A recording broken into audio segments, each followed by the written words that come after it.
So mga tol, matapos pong sumabog ang balita kahapon na magkaroon ng emergency medical si Mike Tyson nang mahilo at maduwal siya habang nakasakay sa eroplano. Pero kalaunan, naging okay naman si Mike Tyson dahil sa tulong ng mga medical staff. Dahil sa nangyari kay Mike Tyson mga tol, tanong tuloy ng mga boxing fans kung itutuloy pa daw ba nito ang laban kay Jake Paul na magaganap na sa July 20 sa Arlington, Texas. At dahil dyan mga tol, nag-voluntary itong si Ryan Garcia.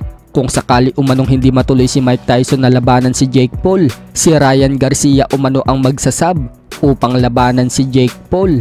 Yan po ang sinabi ni Ryan Garcia sa post niya sa kanyang social media accounts. So anong masasabi nyo dyan mga tol? Sa kabilang banda naman mga tol, ginawa nga pong champion in recess ng WBC si Terence Crawford sa titulo niyang WBC welterweight. Yan po yung naiwang titulo ni Crawford sa welterweight. Pero ang kinagandahan naman ng ginawa ng WBC sa laban ni Crawford ngayong August 3 kontra kay Israel Madrimov.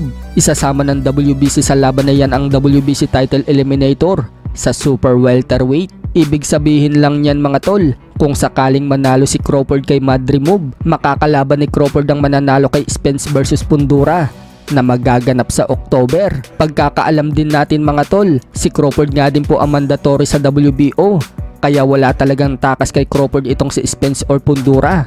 Sa ibang banda naman mga tol, umani nga po ng papuri si The Monster Undisputed Super Bantamweight World Champion na Oya Inoue mula dito sa dating kampiyon na si Paulie Malignaggi na ngayon commentator na ng ESPN. Wika ni Malignaggi mga tol, incredible exciting umanong lumaban si Inoue.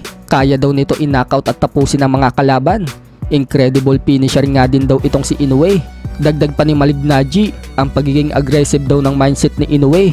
Yun din daw ang dahilan kung bakit nasali siya sa pound for pound list. Kung magiging katulad mo nga daw si Inoue na palaging mananalo ng impresibo, easy lang daw na maging paborito siya ng maraming fans. Samantala, nireveal na nga po ang kalaban ni Sam Goodman ngayong July. Ayon po kay Pinoy Boxing Prodigy, na pag-alaman umano niya sa kanyang source na ang makakalaban daw ni Sam Goodman ay ang Thai fighter na si Tatana Luangpun, isang WBC Asia Super Bantam Champion at kasalukuyang number 8 rank sa WBC. Gaganapin daw ang laban sa July 10 sa Australia. Sa ibang balita naman mga tol, Yumer Marshall ibinahagi ang nakaraan niyang laban sa professional kung saan pinabagsak niya ang kontra nang magbitaw siya ng kanan. Tanong ni Marshall mga tol sa mga fans kung anong suntok daw ba yung pwedeng itawag dyan. Gusto umano ni Marshall na gawing signature punch yung suntok na yan. Pwede daw ba yung tawaging chopping right hook?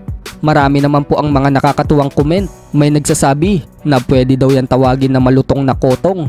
May nagsabi naman na pambansang kaltok. May nagsabi din mga tol na triskilyon punch at kung ano-ano pa.